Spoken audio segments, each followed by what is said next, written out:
நீங்க இவ்ளோ கஷ்டப்படுறீங்க. அத நினைக்கும் போது வருத்தமா இருக்கு.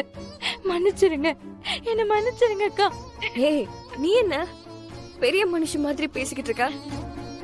அப்படிலாம் எதுவும் இல்ல. உன் மேல எனக்கு என்ன கோவம்? நீ இது எதை பத்தியும் நினைக்காம படிப்புல மட்டும் கான்சென்ட்ரேட் பண்ண. உன் லட்சியம் என்னவோ அதை மட்டும் எப்பவும் விட்டு கொடுக்காத, சரியா? அக்கா, என்னக்கா இதுக்கப்புறம் நாம பார்க்கவே முடியாத மாதிரி பேசுறீங்க? நாளைக்கு நீங்க திரும்ப இங்க வர போறீங்க. நீங்க எங்க கூட தான் இருக்க போறீங்க. நான் என் லட்சியத்தை அடையறதுக்கு நீங்க தான் ஹெல்ப் பண்ண போறீங்க. அதை விட்டுட்டு என்னமோ அங்கேயே பெர்மனண்டா இருக்க போற மாதிரி பேசுறீங்க. என்ன சொல்ற? நான் எப்படி திரும்ப அங்க வர முடியும்? உன் அண்ணன் தான் என்ன கைவிட்டுட்டாரு. அக்கா, அதெல்லாம் எப்பவோ மாறி போச்சு. அண்ணன் நீங்க போனதுக்கு அப்புறம் எவ்வளவு ஃபீல் பண்ணாரு தெரியுமா?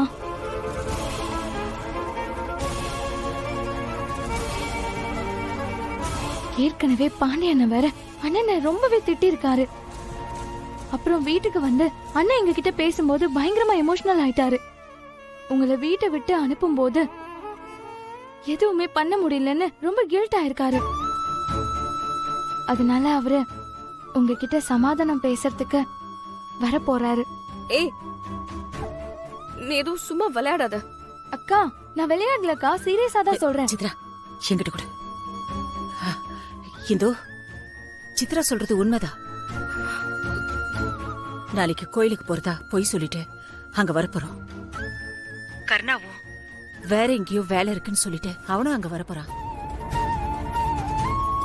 அங்க உங்ககிட்டயும் உங்க அப்பா கிட்டயும் நடந்த எல்லாத்துக்கும் கர்ணா மன்னிப்பு கேட்டு அதுக்கப்புறம் உங்க சம்மதத்தோட திரும்பவும் இந்த வீட்டுக்கு கூட்டு வர போறா. இதான் எங்களோட பிளானே. நீங்க நிஜமாதான் சொல்றீங்களா? கருணா அப்படி சொன்னானா? ஆமா இந்து, அவனே சொன்னான். அதனால நீ எதுக்கும் கவலைப்படாம நிம்மதியா படுத்து தூங்கு. ஆமா, நீ சாப்பிட்டியா? இல்லக்கா, இனிமேதான். சரி இந்து, இங்க இவனையும் இப்பதான் சமாதானப்படுத்தி சாப்பிட வச்ச. நீயும் சாப்பிடு. நீங்க 2 பேரும் பழைய மாதிரி ஒன்னா சந்தோஷமா இந்த வீட்ல இருக்கணும். அதுதான் எங்களோட ஆசை. இன்னைக்கு எங்களுக்கு ஏதோ கொஞ்சமாவது சுயமரியாதை தெரியுதுன்னா அது உன்னாலதான் இந்து. என்ன ஆனாலும் சரி இந்து, உன்னை நாங்க விட்டு கொடுக்கவே மாட்டோம். அதனால நாளைக்கு நாங்க அங்க வரோம். நீ ரெடியா இருந்துக்கோ.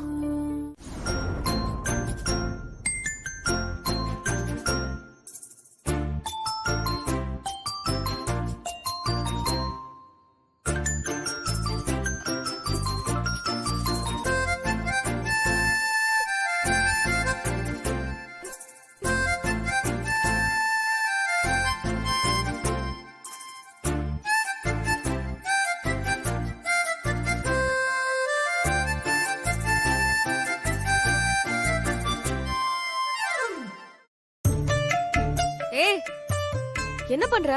நான் என்ன பண்றேங்கிற? உனக்கு தான் அங்கேருந்து தெரியலையே. எட்டி எட்டி அப்படியே எட்டி எட்டி பார்த்துட்டு இருந்த. நானும் பின்னாடியில இருந்து பார்த்துட்டு தான் இருந்தேன். அதான் உன் ஹைட்டுக்கு ஏத்த மாதிரி மாட்டிடலாம். இது ஓகேயா? மீது ஓகே. ஏய், அப்படியே நான் பிடிச்சிக்கிட்டே இருக்கணுமா? யாரு மார்க் போடுவா? ஆமா, உனக்கு மார்க் போடுறதுக்கு 10 பேர் வருவாங்க. சரி, புடி.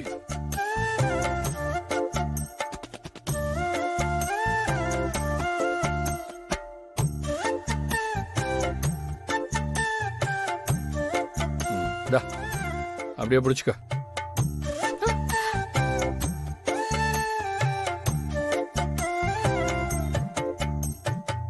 ஆமா, இதையே நாம புடிச்சுக்கிட்டு இருக்கோம்.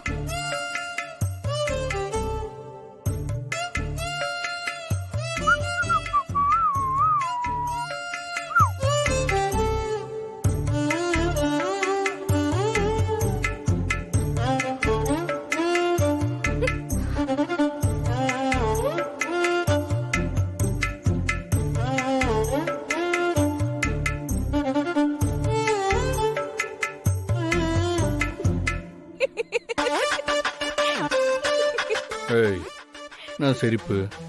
ஏய், உனக்கு ஒரு ஆணி அடிக்க தெரியாது. இதுவே ஒரு ஆள் அடிக்க சொன்னா தூக்கி போட்டு மிதிப்ப.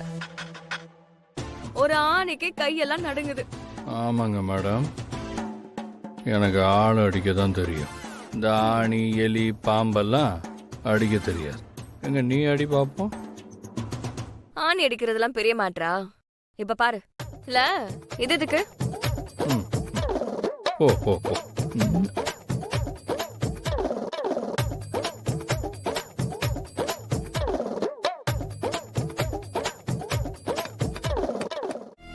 அக்கா ரெடி ஆயிட்டீங்களா? ரெடி ஆயிட்டே இருக்கேன் ஜெயந்தி. நீ கர்ணா கிட்ட பேசிட்டியா? பேசிட்டேன்க்கா. கர்ணா இன்னும் கொஞ்ச நேரத்துல கிளம்பிடுவான். ஆ, நம்மள நேரா பாண்டி வீட்டுக்கே வர சொல்லியிருக்கான். ஆ, இப்ப நம்ம பிளான் என்ன? அக்கா வேற ஒண்ணுமே இல்லக்கா. மாமா கிட்ட நாம வழக்கமா போற அம்மன் கோவில்ல இன்னைக்கு விசேஷ பூஜை இருக்கு, அத நாங்க எல்லாரும் அட்டென்ட் பண்ண போறோம்னு சொல்லிட வேண்டியதா?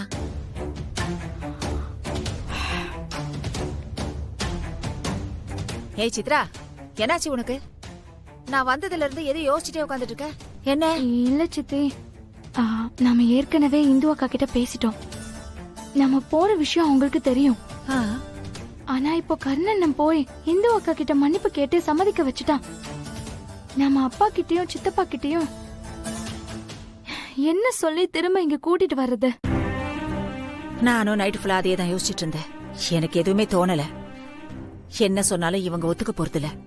அதனால கூட்டிட்டு வந்ததுக்கு அப்புறம் என்ன நடக்குதோ பாத்துக்கலாம். வா வாங்க. ம், வா. வா வா